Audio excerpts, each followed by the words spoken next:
Hello, in this video we are going to see how we can import our nRoBo project into an IDE.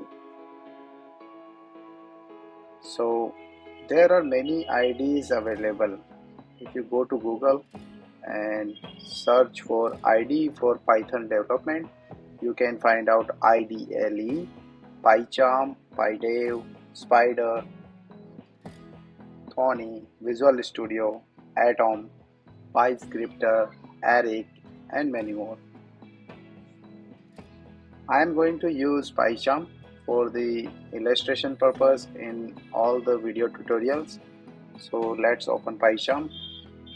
You can see first welcome to PyCharm screen, and then click on open button and then browse to your project directory. We had created our project directory auto under experiments, so we are browsing to that and importing the project directory.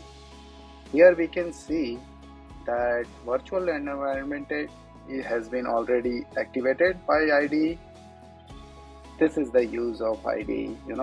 It has intelligence inbuilt it for doing certain tasks.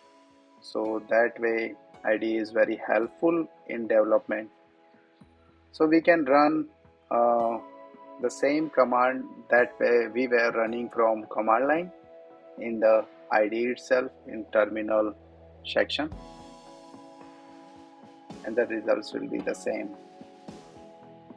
Here we can see report, and this is simple HTML report.